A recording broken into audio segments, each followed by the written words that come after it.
Hey everybody, it's your girl Phenomenal Louise, and I am finally here with this video that y'all been asking me for, which is the layouts as well as the tools of Nomad Sculpt.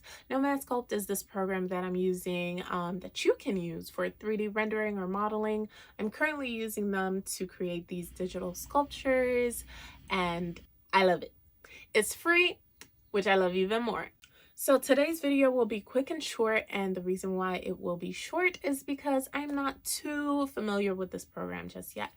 Let me tell you why. So I am self-taught with Nomad Sculpt. I did start teaching myself how to use this program in the fall of last year, and I'm still teaching myself how to use it. I know I should be seeking out videos and tutorials on how to use it, but what's so fun in that? I wanted to experiment and learn on my own. So the things that I do know, I am sharing with you all today in this video, but the things that I don't know, we're going to be skipping out on them. I'm sorry, y'all, but I can't make this video way too long by trying to learn other tools that I'm not too familiar with.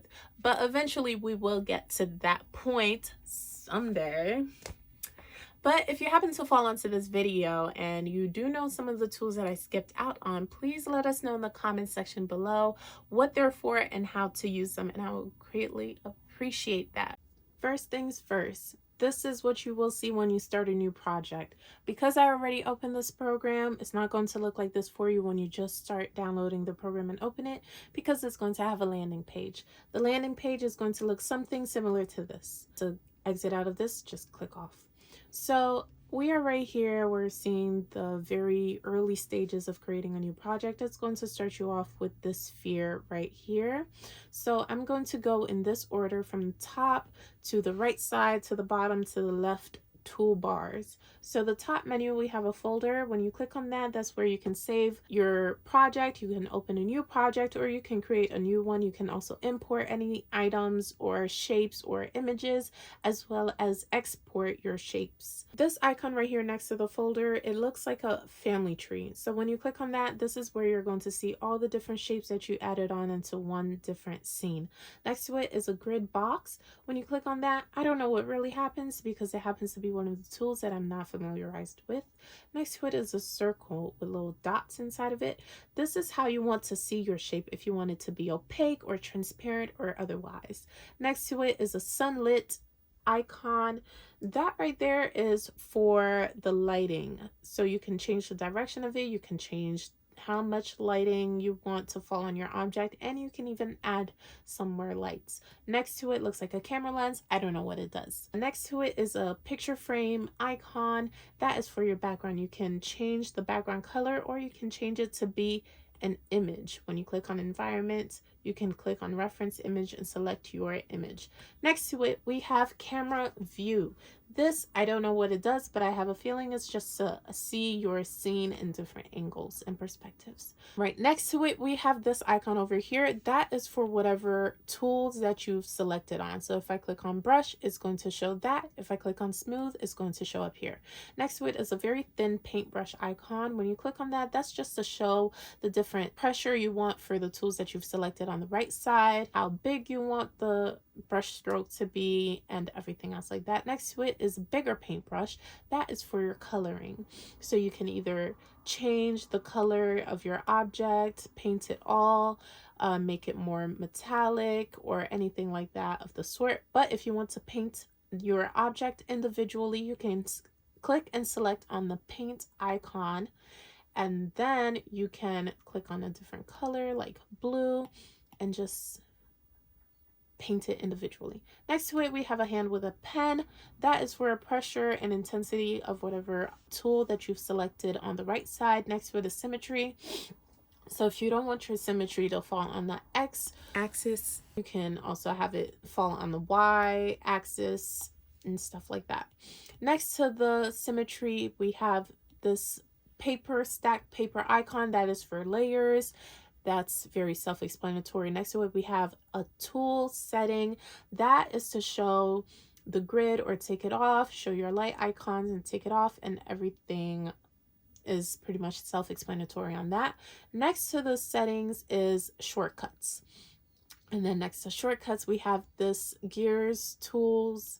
That is if you want your toolbar on the right to be compact like this to make it easier for you to see everything all at once, or just to have it like this. I prefer it this way because it gives more room for my object so I can see it more. Also, I don't mind scrolling up and down to get to whatever tools I want to select. Now we are right here with this cube over here. That is to change the different angles that you want to see your object at. On the very right side, we have clay. So what clay does is it adds on to your object, and also we'll get into it right now. So sub is to subtract. It will do this, subtract. Okay, and then we have brush. Brush does the same thing with clay. Move, what it does is it will move your object around like this. All right, so that's what move does. Drag does the same thing. Smooth will smoothen out your object. Let me go right here, click off relax. So what it will do is smoothen out everything and make it very nice and smooth. Next one, we have smudge. Smudge will come for colors. It will smudge your colors around like this. All right, and mask is very similar to what you use in Photoshop. So what you will do is color in the area that you want to mask and go down below right here and click on mask, and it will do just that. Okay, and then next we have cell mask. Cell mask is similar to mask, so I'm just going to go to the top layer of this right here. So what you do is for cell mask, you can use the lasso tool, for example, draw out the shape, and then go to mask, and it will do just that for you. It will do something very similar to mask, except it will go through your object entirely. All right, so paint, we already went over that. Flatten does exactly what it says it will flatten.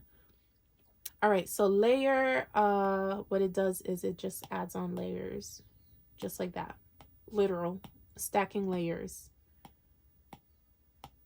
And next to it we have crease. So crease does exactly what it says it will create a crease, and if you subtract it, it will do the opposite.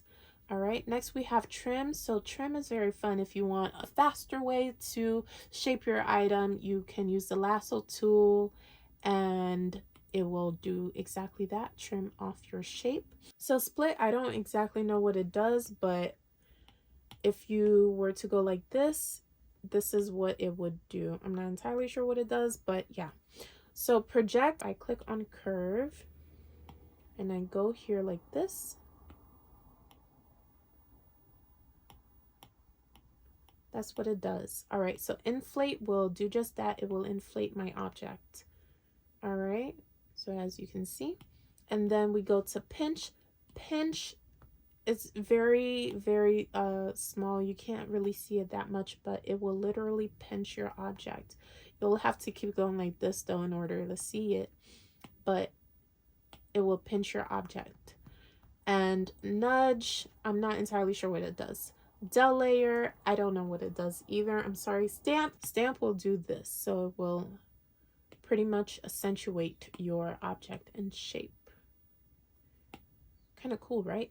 All right, so lathe or lathe is to add an object that looks kind of like a vase or anything like that. So you can go like this, right? And it will create that shape for you. And then up here you have mirror, which will create the same object on the other side. Splint is to smoothen it out. Hole, if you want to add a hole in it. Is if you want to add a hole in it. And then afterwards, we can just validate. So validate, when you click on that green check mark, it just sets it into your scene. So right after that we have tube. Tube is very similar to lathe or lathe, except it doesn't create an actual shape around what you drew. It will just go like this and create that shape, and you can move it around and hit on one of the areas to make it sharper if you want to. And spleen, of course, just makes everything smoother, and then you can validate it as well. It's similar to lathe or lathe. And then we have insert. Insert is if you want to add a different shape within your whole entire object shape. So you can click a box and add it on. You can even go to transform, which you can move the box around. You can rotate the box, or you can scale the box. All right, click on validate to make it set into the scene. After that, we have transform. Transform, I showed you a little bit of that just now. Gizmo is just if you want to move the shape around, rotate it, and everything else like that. Measure, I don't know what it does because I've never used it. Same with view, not entirely sure. So now that we're down here, this is just the undo button, the forward button, the history. So if you want to go back any point on your edit, you just go here. Perspective, I'm not sure. Solo, I'm not entirely sure, but it's similar to mask. Mask, you know, if you click on it, it will do just that. Voxel, I'm not sure. Wiring creates wires around your shapes, just like this. All right, and then we're finally here. So this is for the size of the brush that you're using, of the tool that you're using. This is for the intensity of it. So like how big or how strong, like the amount of it. Symmetry is if you want it to go on both sides to be very symmetrical. Subtract will do the opposite of what your tool is. Smooth will smoothen it out. Mask will mask it. And then coloring, which you can also just do with these tools up here. And so there you have it. I hope this was helpful. All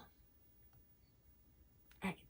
So don't forget to like, comment, subscribe, as well as hit that bell notification because I plan on dropping a tutorial video for all of you on how to create an actual object on Nomad Sculpt. I won't let you know what object just yet, but I do want you to guess. So go into the comment section below and let me know what you think that object will be for that next tutorial video. And whoever comes close or whoever guesses it correctly, I will give you a special shout out in the intro of the next video. Also, don't forget to follow me on my social medias. My Instagram, my TikTok, my Twitter, my Facebook, they're all the same at Phenomenal Louise. So I hope to see you in my next video. Bye.